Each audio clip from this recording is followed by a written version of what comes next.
So welcome to Clergy and Collars Getting Coffee. Today, my special guest is the Reverend Stephen Park Choi, who is the pastor of Stewartsville Presbyterian Church in Stewartsville, New Jersey.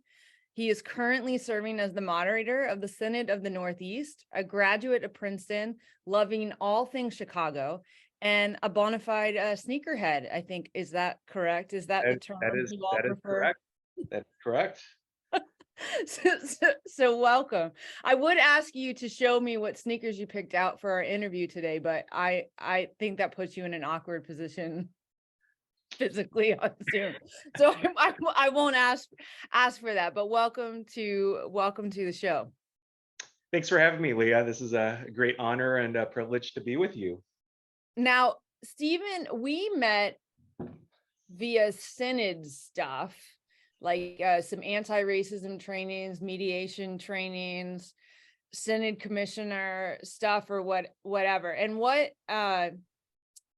there are several ways that you get to know people, I think, differently during that time. One of the things that we got to do outside of the meetings together was more the walking around, running and stuff. And now I know that you did this for another podcast, but you've just taken that to an extreme level. You've taken it to the 10th power, the running, and you did running for a while. You did some 5Ks and stuff. I did. And now you've moved into walking. Hiking. Yeah. Hiking. Yeah.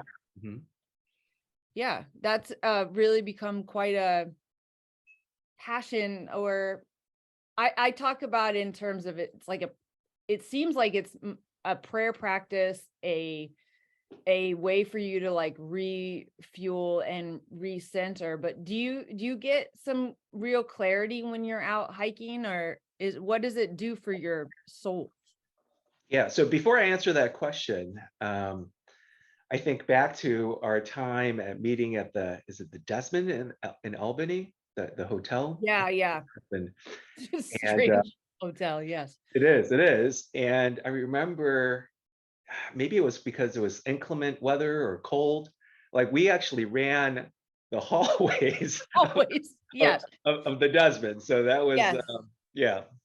It was raining, I think, and the treadmills in the gym were occupied. So we had to go plan C, because plan B would have been outside. Right. It was raining. And so plan we A was running the hallways and going up and down the different floors. And yeah, we did hills as steps in the quarters.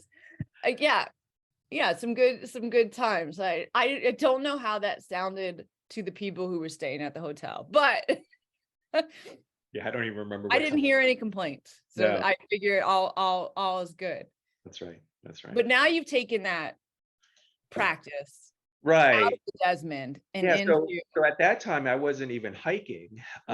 We talked before you hit the record button that I went to Maine for the first time in 2020 during the pandemic.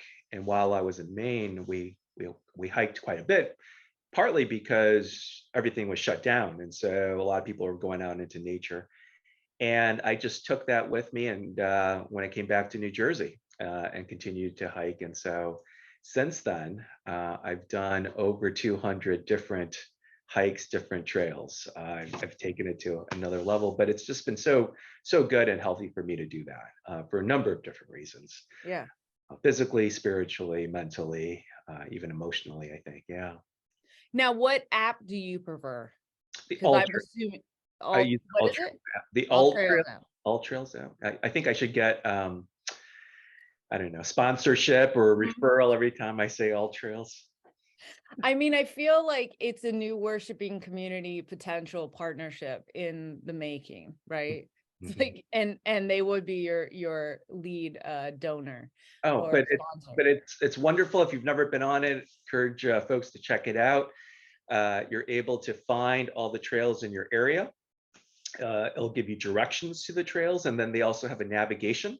And so it's basically a GPS. And when you go off trail, your app, your phone will tell you that you're no longer following the trail. It's like a GPS for a car. And it's it saved me numerous times. If it wasn't for that app, I'd still be wandering in the mountains and the forests. It's truly saved me, because some trails, you come to a fork in the road, or you miss the turn, and Mhm. you think you're on the right trail, and you're not, and so you have to circle back. But Oh yeah. but it, I have been there on a trail that I thought I was doing the short route and mm, I was doing the outer rim. And then you go, "Oh shoot, I do not have enough snacks for this." right, And you're like, "Do you forge ahead or do you circle back in right. those moments when you realize you're on the ridge trail? Do you which one Which way do do you you go? Yeah, do you keep going, or do you just turn back? Yep. so it's interesting when I hear you talk about the All Trails app like Mhm, that. mhm, I have equally heard people talk about the Bible in the same manner as like a GPS navigation mhm, uh tool as well. So if you were to think about that relation, I was like, if you were to buy into that as a premise, mhm. what are some of those books and or who are some of those characters in the text that have continually, or maybe even at different times, been guiding posts to you to help you along the way? Where are some that you go to routinely?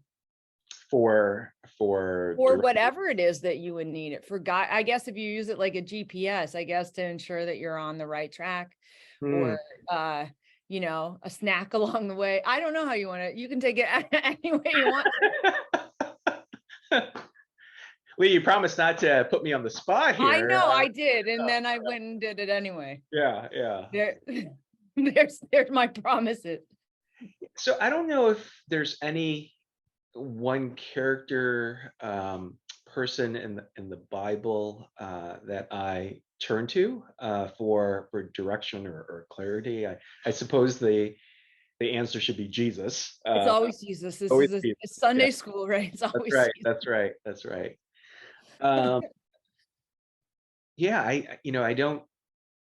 I mean, there's definitely places in the scriptures that I turn more to, and so as I'm trying to process a good An answer answer? for you, we talk about the canon within the canon, and there are places that you go to, and so if that's what we're talking about, yeah, Sure. definitely a few places where I just need to be reminded, when I lose my way. Like, I guess as I'm continuing to formulate a coherent answer, whether it be the baptism of Jesus, transfiguration, talking about the belovedness, and there are times in life, when things aren't going so well, when we don't feel so good about ourselves, that we need to be reminded of. So I would say that there are places in scriptures, but not necessarily people. But there's definitely messages throughout the scriptures, verses, throughout the scriptures, that I go back to find, um, to make sure that I'm on the right path, and Yeah. not sideways. Not going sideways. I don't know. Sometimes I think sideways is the way that you have to enter. I feel like, I think about that that what was he, paraplegic? Paralytic guy that was lowered by his friends through Yes, the yes, ceiling, right? yeah, So yeah. sometimes I think that's an invitation that, yeah, you got to get in, you got to like Just get in, just find break a in, way. break in. Break it, tear off the ceiling, lower down. Yeah. Yeah. I'm like, those are some good friends, man. Those are some solid, that guy found a good community support network, because they're not all of us have networks of people who are literally ready to rip off the ceiling and lower us down. Sure, sure. But I think that's the beauty of the church. There are times when, again, just in our humanness and our weakness, there are times where we need to be carried, in our faith. And I love, the what Jesus said, is that your faith, the collective your, in that scripture, has made you well. And so it wasn't just the faith of the paralytic, but it was the faith of that community. And so there's a lot, and, there are times we do the we carry one another. And then there are also times where I know I've been carried, especially during times of grief, times of suffering. Mhm. So yeah. Yeah. Now you're somebody who, in the time that I've known you, one of the things I've appreciated, I watching at a distance, is you really have always seemed to have an adaptive style, even pre-COVID. Like, I feel like in COVID, everybody had to be adaptive. Mhm. But you are you're like always changing things up, adapting, moving. You don't seem afraid to try something just to see if it will work. That Is that your take on me? I mean, that's my take of watching, I said, your ministry from like From afar? afar. Yeah, on social media and other things like that. I mean, I think, yeah, but it's very, watching it is very, like, it sometimes gives me the courage to go, okay, I'll present this maybe as Mm, an idea. It's something I've been thinking about. So mm. is that a quality you've always possessed? Like, yeah, I'll just try it. See. Or is that something you developed as you've been in a leadership role? Wow. Because I didn't know you as a kid. I've only known you as an Right. adult. Yeah, I think as a kid, as a child, and even still, some of the things that I'm still working on is, um, I was a very shy person, and and seeing who I am today, it's like, how did I get here? But I think that one thing that I've always been complimented on is my sense of humor, Mhm. and I like to have fun, and I can be goofy at times, etc. And so I think just being that person, knowing that, and then maybe embracing that, and not feeling like I have to be someone who's other. Um, I mean, Leah, when I became moderator of the synod, I had a baseball cap made with the words MOD on it, and maybe the only person in the denomination, any first moderator to ever have a baseball cap. But that's just the kind of the quirky, goofy. That's just Yeah. who I am, and embracing it. And it seems like even when I wear, yesterday I was at another congregation, and I wore my red Nike Dunks because we Mhm. were installing and ordaining and installing officers, and so I was in a suit and red Dunks, and folks there just loved it. But that's also, I don't know. I think if Yeah, anything, you bring the sneaker game to what, like, the bow tie Presbyterians. Like, you're like, bow ties are cool and all. I'm gonna up the sneaker game of I the clergy. it's gotten, yeah. So this isn't helping me, Leah, because it just further like pushes me further along. I hate to even say this because I know this is being recorded, but now I have Jordans that'll match to the liturgical color of the church. And so I'm accessorizing not only the color of my bow tie with my stole, but also my sneakers as well. This is, I think it's brilliant. And I love it, and I'm here for it. And I mean, that those about your sneaker fund or whatever, those are conversations between you and your wife. Like, I can just support you as a friend from Let's keep afar, this right? quiet. Let's keep this quiet. So Laura's not listening. She is um not invited to. but She's not but getting I'm the link to this podcast. I am all here for it. I mean, one of the things that I know I told you, because I know that you love sneakers, is clearly, based on the title of this podcast, one could notice that I am a fan of Jerry Seinfeld's Comedians in Cars Getting Coffee. Yes, yes. And I really got into that show. Like, I was binge watching it in the evenings after Synod stuff, like, or after the mediation training, as like a decompression. And so I was chatting with you about it, like that. I was like, this is such a great show. And, you know, and he would match Jerry Seinfeld would match the Yes, cars to the guest, right? right, right. But what I noted And I remember telling you is like Seinfeld also always matched his sneakers to the car. Okay. Like, so I was like, that is something so subtle. But like it was he like accessorized, because basically he's wearing the same outfit all the time, Sure. but that his sneakers would coordinate to Right. the car. And I thought it was brilliant. But one of the things, and I mean, you mentioned your sense of humor, and I agree. I find you hilarious, but My family doesn't think I'm very funny though, Leah. our families never do, Stephen. That's it was it's hard. Like my brothers are really all funny, and so my humor is very different because mine, of course, is, I won't say it's self-deprecating, but it's, well, I don't know that it's always intentional either. But but like they're so funny that sometimes you don't necessarily think you are, depending on the community you're in. Like, like that's not the attribute that they would describe to you. But I think comedians are like modern day prophets, if we were going to put prophets in. I mean, our comedians are storytellers, and they tell it in such a way, right, where they take something that is absurd already, and then they say it in such a satirical or way that you're like, ooh, it flips the framework, right? And I think sometimes that's part of what we do as ministers as well. Maybe less of us do the humor part, but the storytelling aspect Yeah. of So there's reframing.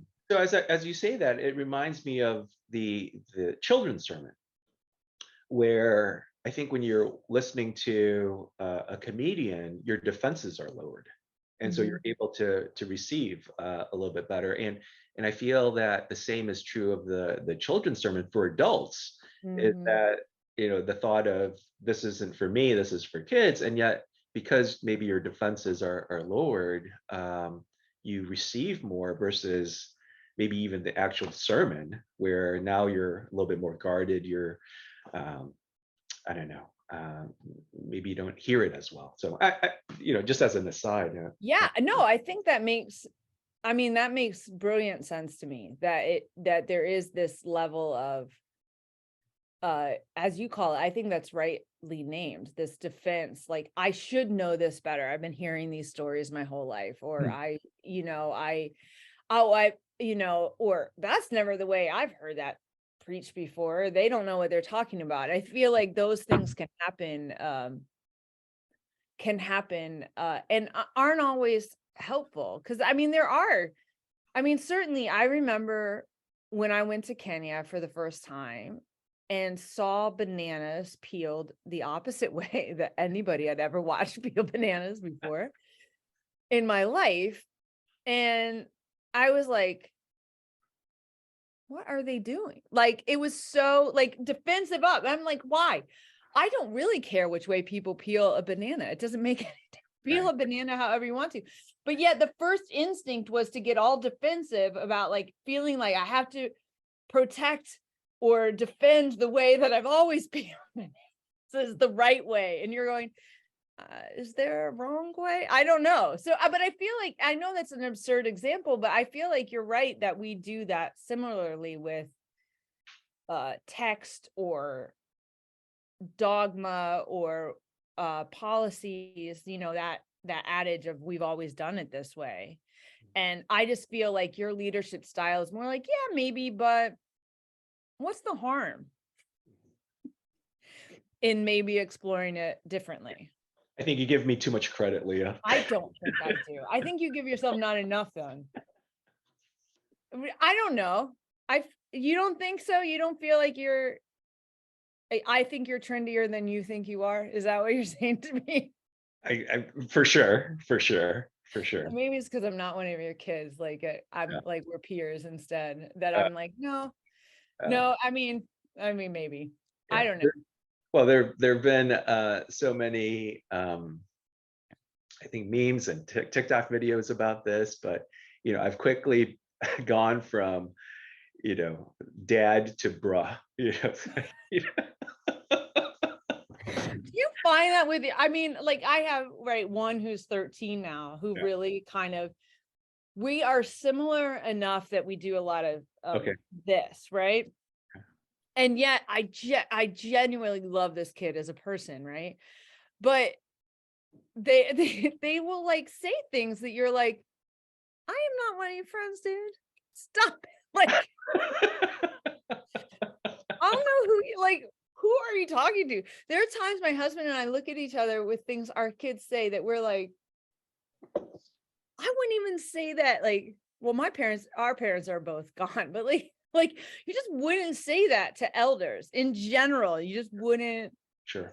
say that to elders. And like, I feel like I know I wasn't raised in what I'll call an elder culture comparatively to some other friends of mine who come from other, backgrounds. Certainly my husband coming from Kenya, it's an elder culture where there's this just across the board level of respect for elders, ways you greet them that are different, and words you use and things.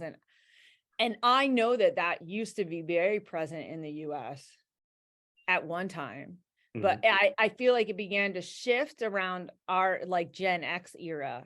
And with our kids now, they're like, they'll talk to their teachers and be like, bruh, like, what are you doing? And I'm not all about the titles, but there's like, I don't know. It feels like there's a line and that's it. But maybe I just need to adapt. I don't know.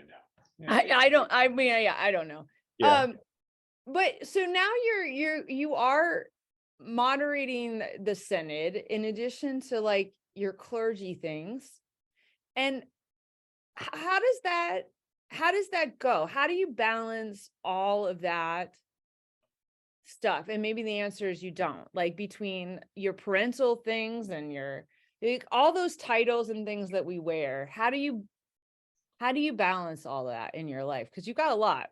I do have a lot. As far as home life goes, hopefully I'll get a new pair of sneakers for this, but I want to give a shout out to my wife. But truly, in all seriousness, if it wasn't for her support, I wouldn't be able to do, all that I am doing, have done. And so it's her partnership, she makes it possible from the home front. Everything else is just trying to schedule it. It's just good scheduling, planning, knowing when you're going to be away, knowing when meetings are going to be. And to your going back to self-care and hiking, that's where it's really, for me, it's not just a luxury, something fun to do, but it's absolutely needed. It keeps me grounded, it keeps me renewed. And it's not just a fun thing to do once in a while, but it's something that I really need to do to keep myself balanced and healthy.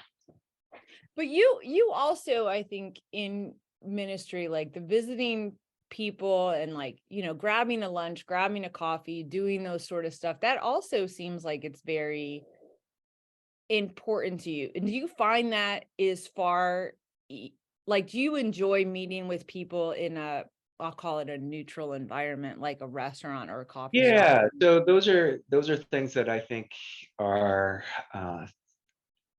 absolutely things that I enjoy. On the best of days, it's feeling like I get paid to take somebody out to eat, right? I mean, that's the best of times.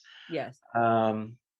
And part of it, I think, is there are other areas of ministry that I don't like so much. So I'd rather do the fun stuff than the not so fun stuff. What is some of that not so fun stuff to you? Like paperwork or what? Like, yeah, one of the things that we're doing here at the church and that we need to really put more effort into is getting our manual of operations done. And so writing policy, that's not necessarily fun. I know the value of it. I'm not saying that it's not important, but if it's a nice day, it's not something that I necessarily would gravitate towards. So that's just one small example. No, I think that's a good example, because I mean, what is that at where was that? Credo, probably, which is the thing that they do. We do, like, I remember the activity where we had to divide our time with things that were considered like homework, Mhm, work, soul work. And you're describing hiking, that's soul work. mhm. And writing a manual of operations, because different for everybody, would be like chores. That's like chores, Yeah, yeah, yeah. it has to be done, there's value in it, all that stuff, but you're like, ugh, Well, this is the not other, yeah, okay. and the other thing that, and I'll be very honest, that just comes around so quickly every month is we still do a monthly newsletter. And so every month trying to write that one page pastor's column, it's Yes. so stressful. It's and to be very honest, not the most enjoyable task for me. So I know ministers who enjoy it and they enjoy writing. They it's something that they uh, have a joy, passion for. That's not necessarily me. So I'm with you on that. I love the newsletter that goes out. I mm, just wish I did not have to contribute a yeah, column every month. yeah, for Like, sure. I love the newsletter format, and like I additionally do an e-news every week. Like, but I don't write an article for them. Right, right, right. Like that is more putting together information as a way to like connect throughout the week and remind people of some things that are happening, or different things like that. It has a different purpose. Mm, But I don't write an article for that. I just have to spend time getting the devotions and putting the pieces together, or whatever. But yeah, there are some, like, I don't like yard work. It's one of the things I realized, in mhm, that, like, yard work to me is not mhm, soul work. And it is for others, like mhm, being in the mhm, dirt, they love it. And I'm like, no, I'm for my husband. Like, he loves it. I mean, mhm, he's a farmer. That's mhm, his background, right? So, but for me, I'm like, this is just like where I get poison ivy. mhm, Like, mhm.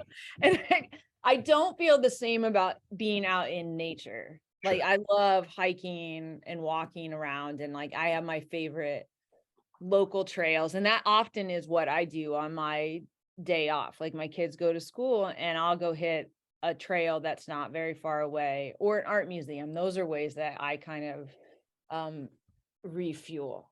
It's because I have always loved, well, I guess I've always really enjoyed uh watching other people's things that they're passionate about, if that makes sense. So, like, artists, yeah, like, you get to glimpse of what it is that they're passionate about, or even, watching my friends be clergy and on their social media sites. So, like fun and enjoyable. Yeah. So, are there, I should probably know this, I guess, because I'm part of the Synod of the Northeast as well, but Yeah. do you all have a theme? Is there like a theme like, as you're moderating, this is like, do you have like an overarching purpose in addition to what the purpose of a moderator is? Like, Um, yeah, now you're gonna get me in trouble. I'm gonna get you in trouble. Yeah, you're No, getting you me in don't trouble have to. because I should know the answer to this. And so I can tell you that I don't for this year, but it is an evaluation year for the Synod, and Yeah. there is a scripture reference that talks about walking around. Um, yeah, It's fine. I'm not gonna judge you based on I this. have it somewhere, but there is a scripture passage. But what I can say is that this is a year of evaluation, and there's a team that St. Donna, our Synod transitional leader, has formed to take a look at the Synod and to see what we're doing, what we can be doing better, what we need to be doing more of. Now, Uh, do but I'm you not do that for in that. your congregation as well? Because I'm like, clergy are interesting, because every year we approve our terms of call, but a terms of call is not a job description. Terms of call is more financially based, right? Correct. And like the parameters about that. But, and like in our book of order, clergy job is very sort of generically, I mean, it's very.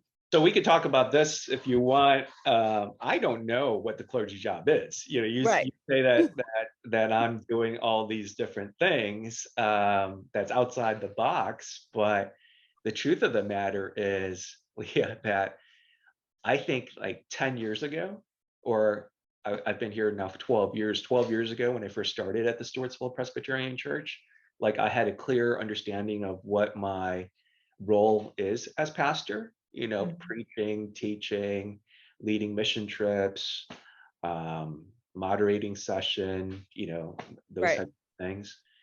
I am less clear today of what I'm supposed to be doing than 12 years ago, because life, culture, church, it's evolving, and pandemic, and all of a sudden now you have to be Zoom technology experts, right? Everyone A has, lot. Yeah. yeah, broadcast, so to speak, right? Everyone's on the internet, and so yeah, I'm less clear today, as I said, what exactly I'm supposed to be doing or should be doing.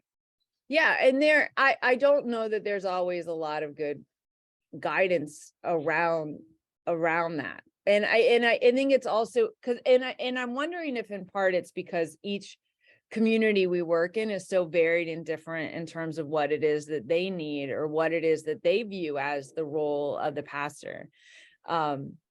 Because with some, like I'm very fortunate, is I serve a congregation who sees a huge portion of, I mean, not a huge, but like sees as a portion of the work that I do is to be involved in the community stuff. So, Mhm.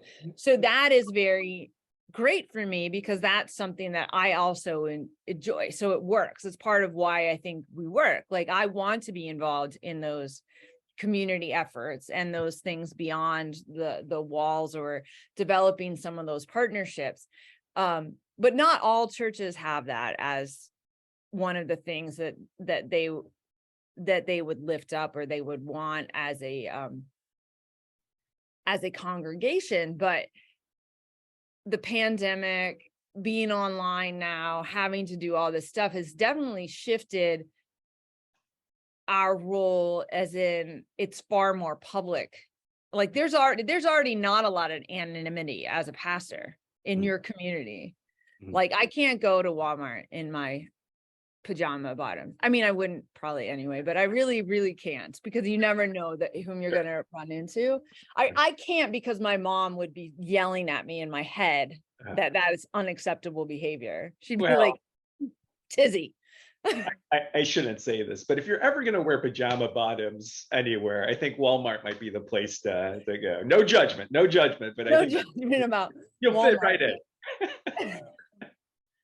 Yeah, So, but it was, I mean, it's interesting, like some of these cultural shifts, and then I realized, like I like you have been in my position for 12 years. And so when I started, I was in my 30s and I felt pretty young. And now I'm in my mid 40s and I feel less, I guess my children remind me that I'm not as young as I think I am in my head.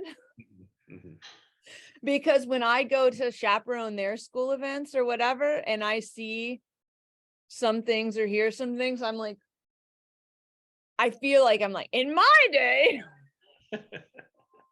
And I'm like, I have a deeper understanding though for like some of my clergy who are, I mean, not my clergy, my members of my congregation who are literally double my age, right?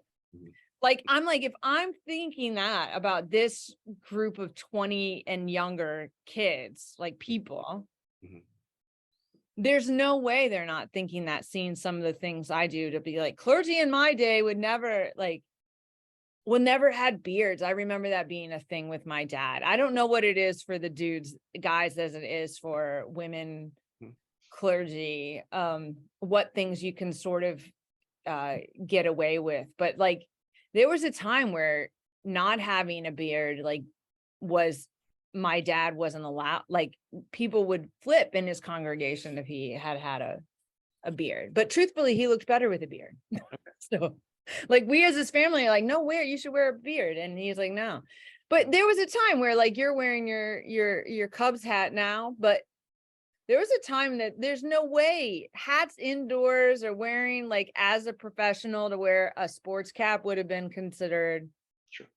But again, sign of the times, Leah.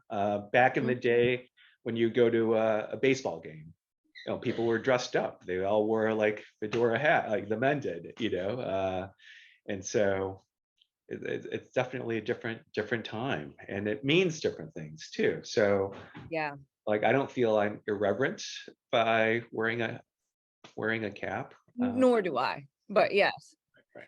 But is it, I feel like those things we see stylistically, but then the words we say and use sometimes still feel like people are holding on to wanting that to remain the same.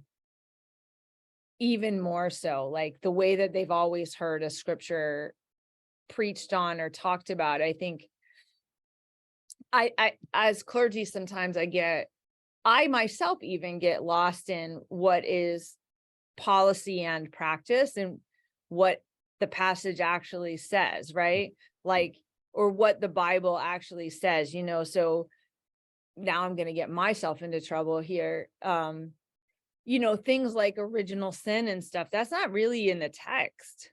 That's the way the text has been taught, to what those like church mothers and fathers like thought about. But so when you think about some of those trends and where we are, do you think like pastors coming out of seminary now, or people wanting to come to church, do you think it's going to be less focused on those things and more focused on like less focused on the dogma and policies and more focused on relationships? Or do you think they still have an equal rate or weight? You talk about dogma and policies. Yeah.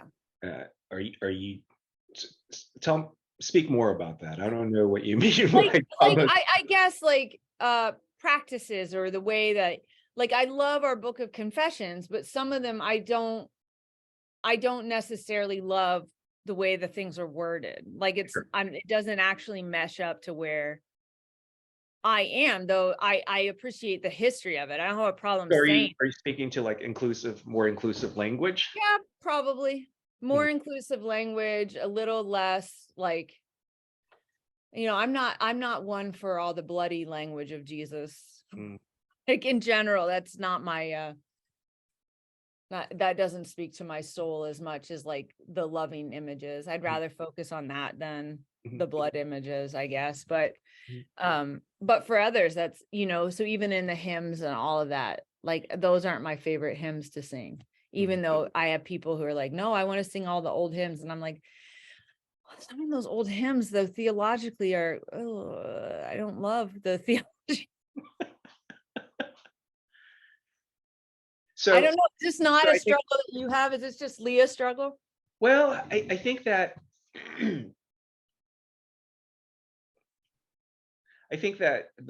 for me, I think you need to have good teaching, right teaching. That's important. But relationships are also important too. So I don't think that this is a good answer, by the way. I'm going to give myself the points for this. I think they go hand in hand.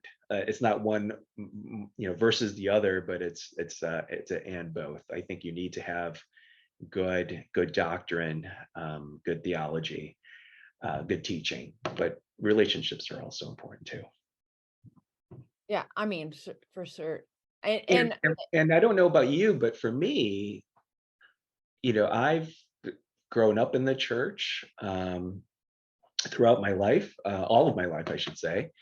And what kind of sparks my my interest, or sort of like kind of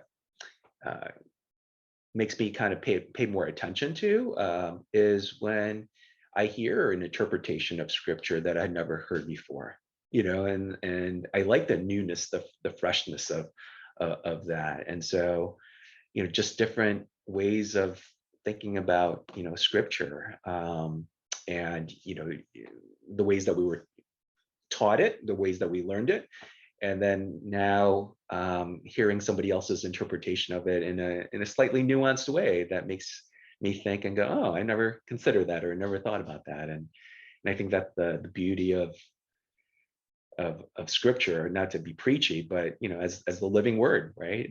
Right. Right. You can be preachy. It's all right, Stephen. You're allowed. This is the context here of this podcast. Yeah, I was gonna say Who's this going is to the be tuning right in? context. Yeah. It's so funny my sister, we all grew up in the church. All of us did, my sibling and I, but I'm the only one that's still in the church. And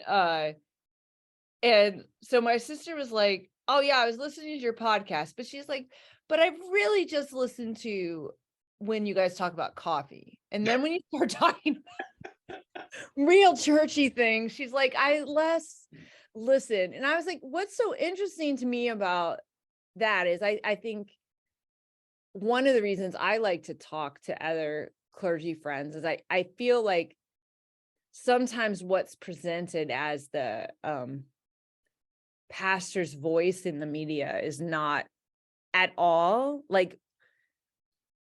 is not all the way I see most clergy I know leaning into scripture. Like that everybody I know is inclusive.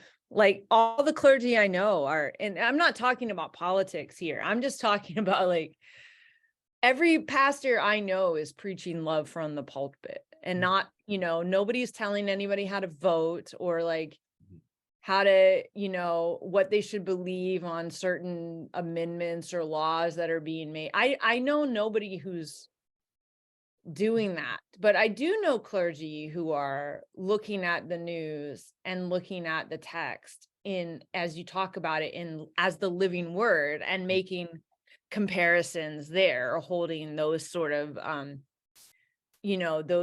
things up. But when you I've never really heard you preach. This is a sad part about being clergy sometimes, is you don't get to hear all your friends preach all the time, which may be a good thing, because I think I'd be very nervous. I'm just going to show up on Sunday. I'm just going to head down to New Jersey, make sure you're going to be in the pulpit that day. No, but so when you go to approach a sermon or a text or whatever, as you're saying, you really like these things. Do you also preach those things? Do you tend to preach the way you sort of learned it, or do you preach it in a way where you're weaving in these other perspectives or stuff? Wow. I don't think there's a one answer to that.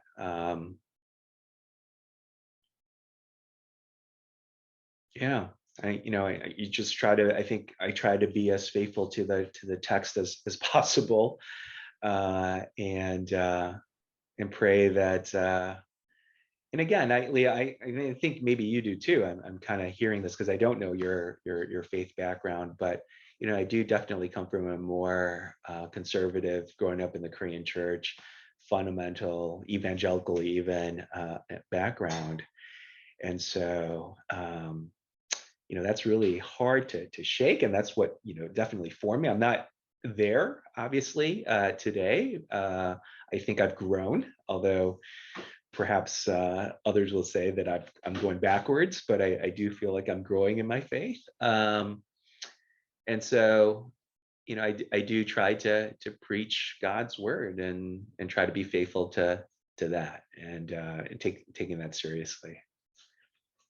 Yeah, I think it's hard sometimes to know. I mean, I think it takes a lot of work to so is this my my voice or my thoughts, or is this truly faithful to the God, to the gospel, to the scriptures? Absolutely.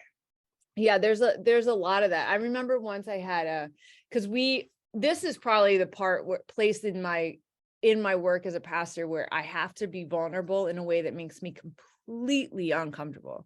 Like I hate it. I do it faithfully every week, but I hate it. Is we send the printed sermon booklet along with the bulletins to our shut-in list, right? So they get a printed copy. When do you do this? Every week. When? On Thursday. Oh my God. So you're done with your sermon on Thursday? Yes. I have to be. Wow. I mean, that's both, I think, very stressful, but Yes. also kind of nice because then you'll have your weekend off, right? Yes. And so that's how part of how I keep my work-life balance is to having my weekends off, is ensuring that I have to like meet this Deadline. deadline. Yeah. And then I'm not doing, now I come in early on Sunday morning, and there's oftentimes a lot of rewriting that takes Sure. place between, Sure. you know, and even in the pulpit, but I that's not unique to me. I think a lot of clergy, we Sure. do that. Sure. But you know, the way I say stuff versus the way I write things, Mhm. you know, it doesn't always come across in the same Yep. manner or Mhm. whatever. Like preaching versus reading a sermon, Right. they're just not the same. And writing is not my forte. That's not a spiritual gift of mine. And you're doing a D-Min. Yeah, I'm hoping they'll just let me talk it out. Maybe this is the reason why we're such good friends, because I feel you on that. It's so much easier for me to have a conversation or to talk. Like, even so, to the point where like I could send emails, but that's just too much work for me. I'd rather call someone and just say, hey, this is what we need to do. Yeah. So like I have yeah, I often get berated by my friends because my emails and my text messages are always so curt. Uh-huh. Yes. Yep. No. Like thumbs Yes. up. Yes. Right. Like Yes. they're like, that's not the way you talk at all. And I was like, that's the way I talk via text and via email, because I don't like to write. Like I I just feel don't you on like. that. Yeah. Yeah. And yeah, why I'm doing a D-Min for the writing purposes, I don't, yeah, that's later, right? That's the last part. Okay. Because all the stuff we're doing now in like papers and stuff, while you do have to write, it's very different than like putting together a dissertation. Yeah. Yeah. And so that part does come later, and I'll just be like, I'll just cross that bridge when I get there, because all the like conversation in class and all the reading material and all of that, the exchanging of ideas, that I love. Like I love. And so but like that's a level of vulnerability you just have to get over it. And I would also say, like, I don't know how you do it, but streaming everything online, and particularly during lockdown, like I love to sing, Mhm. and I have what I'll call a choir voice, right? Mhm. I'm not a soloist. I have like choir voice, which means I'm on pitch. Well, I think that as a pastor, this is just my opinion. I don't have a pitch and I don't have a choir voice, but you just have to sing loud because nobody else is singing. I mean, you just feel this pressure to, like, you're leading worship. Yeah. You have to belt it out. Yeah. But I was like, so pre being mic'd, so usually prior to COVID, like I would do those things, but I could turn my pulpit mic off and sing basically like Right. everyone else, right?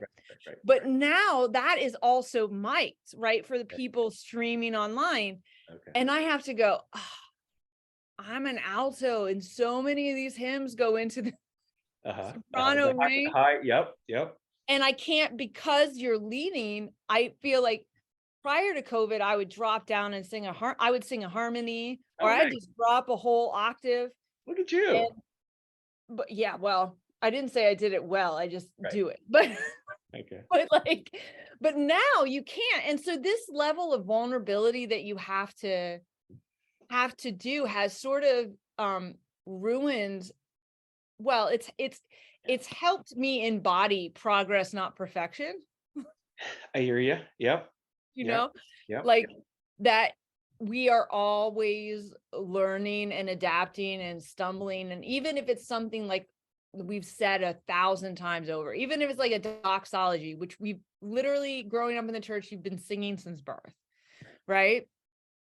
And yet still you might mess it up. I think there's some beauty in that imperfection, like non-glamorized version. And I will say, anybody who's watching, following me, will get I'm not known for my glamour, Stephen. That's not No. the way I perceive for it.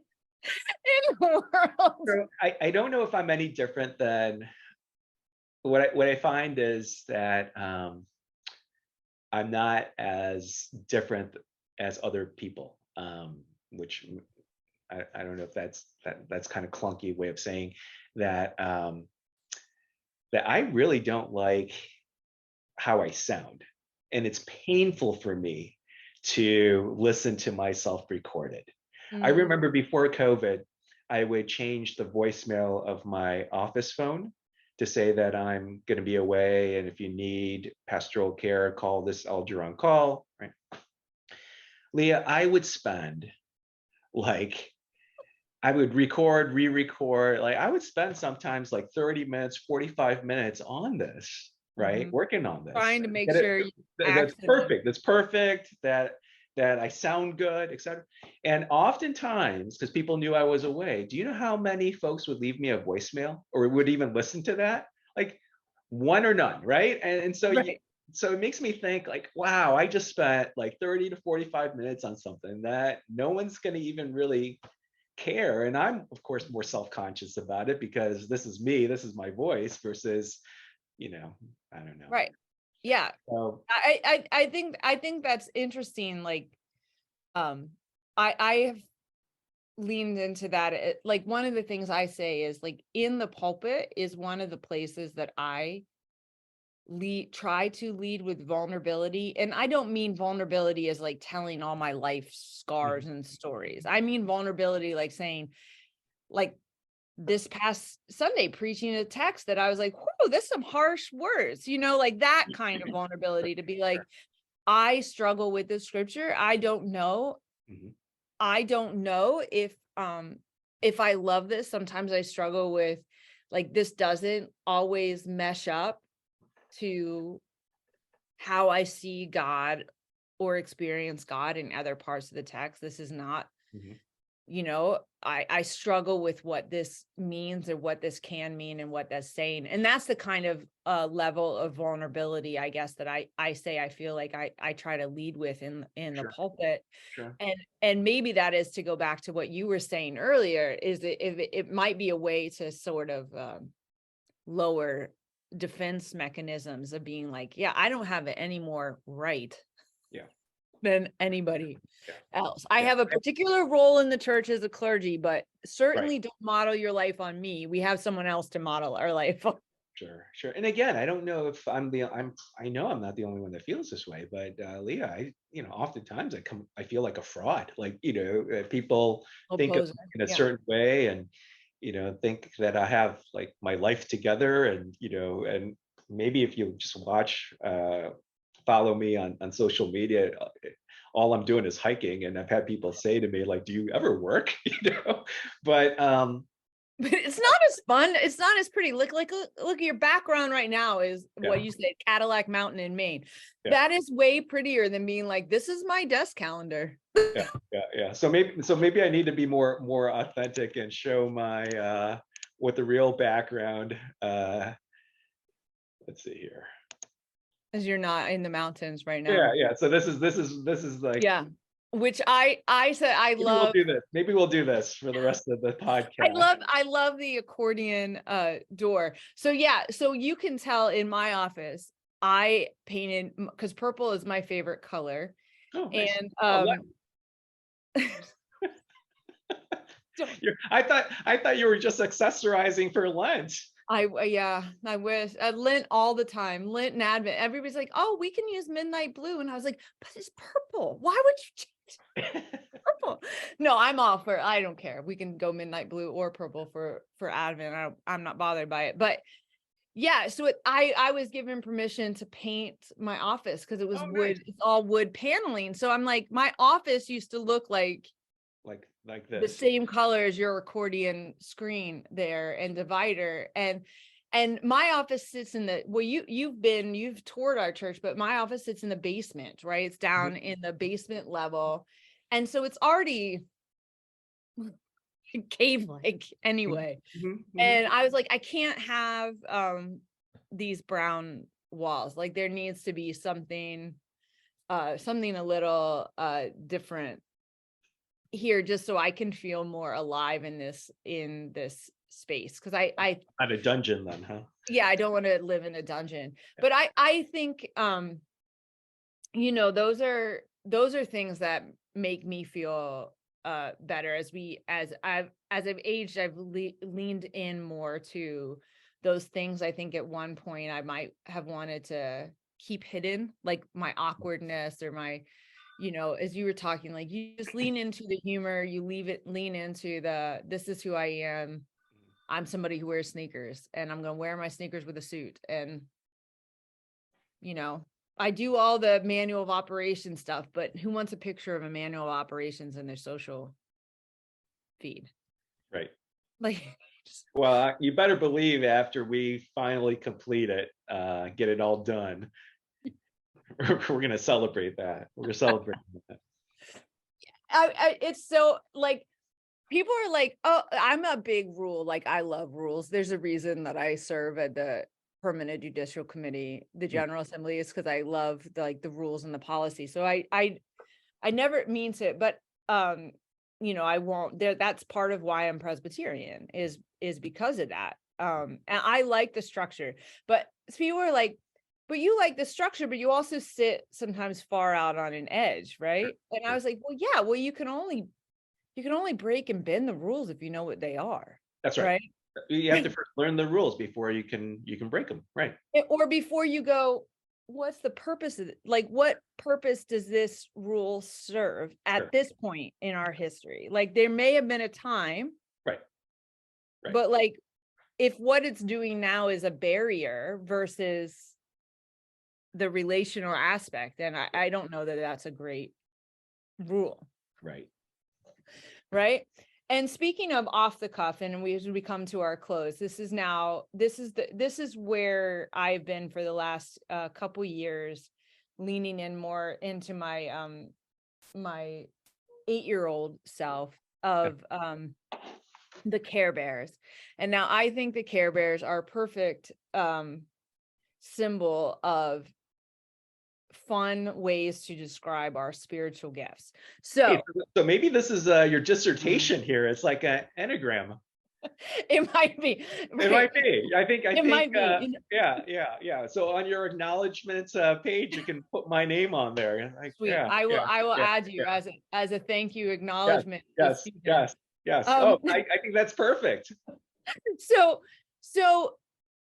if you were to describe yourself as a Care Bear, if you were to be an embodied Care Bear.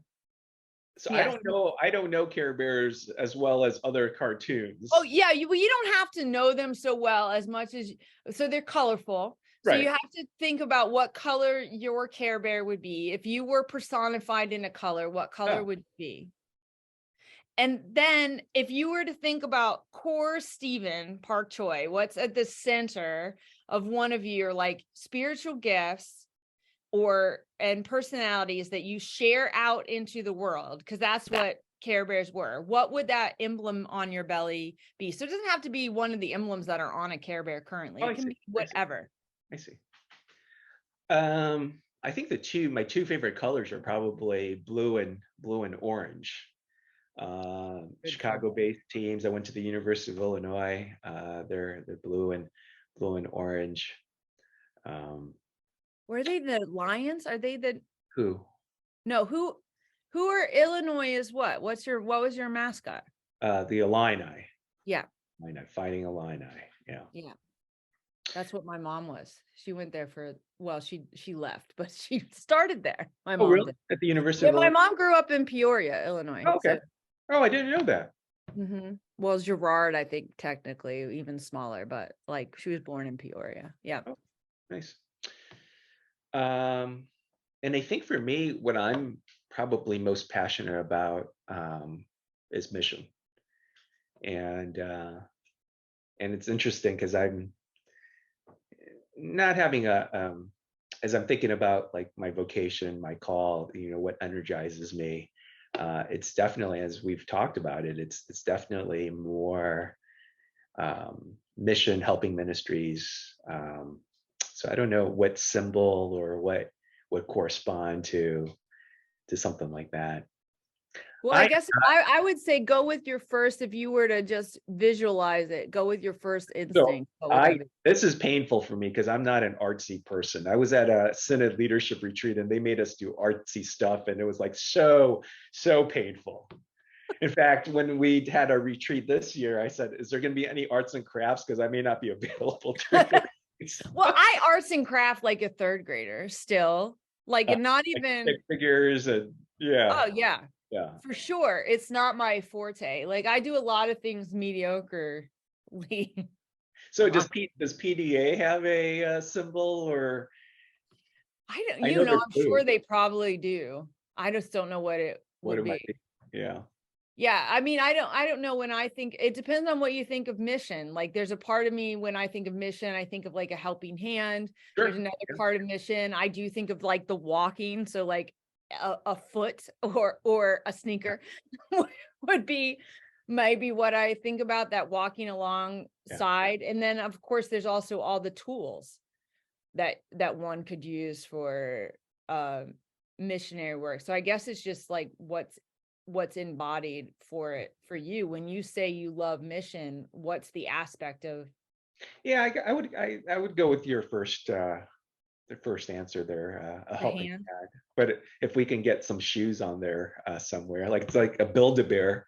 Well, I feel like your Care Bear would maybe have a helping hand, but your blue and orange Care Bear would also have to have some nice kicks, like nice. Oh, absolutely. Absolutely. Like it wouldn't, your Care Bear is not barefoot. Yours is definitely wearing some sneakers, but right. But that, I mean, that's classic, I think, Stephen then. But so thank you for indulging my question. I do realize that when I get to that question, that my friends really are grinning and bearing their lack of desire. They do not think in the same way, and they're like, did I see somewhere, was it you that had this thing, like this questionnaire thing where you answer questions and then based on your questions that they'll tell you which Care Bear you are? Yes, I did share the BuzzFeed Care Bear thing because I have preached a Care Bear sermon. I actually am so I am not one who generally recycles sermons, but I did for the Presbytery meeting that's coming up. I'm going to I am preaching the Care Bear sermon for the Presbytery, but that is being done because my friend and I are not related to the dissertation, but we have been working on a spiritual gifts Care Bear workshop day. Okay. And so I feel like I'm preaching the sermon in the hopes that then when we send out the information about this workshop, people will connect those things and understand more about what it is. Yeah, but a lot of people took the quiz. I was Love a Lot Bear in that description in that BuzzFeed, which, you know, I guess for people, if you were to read the description, it wouldn't necessarily be so surprising or whatever. That Love a Lot Bear, because it's mostly about, and this is accurate, I think, to part of I'm a cheerleader supporter type, though I never actually was a cheerleader, never ever. Like I feel like I need to go on record with saying that. Like you have witnessed my dance moves at a social functions. River dance. That's what I think of you. That's like, so it, you know, again, I know we need to finish up here. Yes. But I you know, I've been thinking about like, what are the like 3 or 5 things that people remember like about me or about anyone, and for you it's definitely, that's up there. River dance is River dance. Top 5. Yeah. Like running the hallways of the Desmond, and yes, and definitely river dance is up there too. Yeah. I can never say your last name right, so I always call you Leah Nutella. Yeah, that's what everybody, that is the classic mispronunciation. Well, and I know I'm mispronouncing, but that's just, you just become, every time I see Nutella, I think of you. Which I feel like there are worse relationships. Oh yeah, for sure. The worst correlations that people For can sure. make. I'm like, a chocolate hazelnut spread, that's delightful. That I'm not going to be sad about that.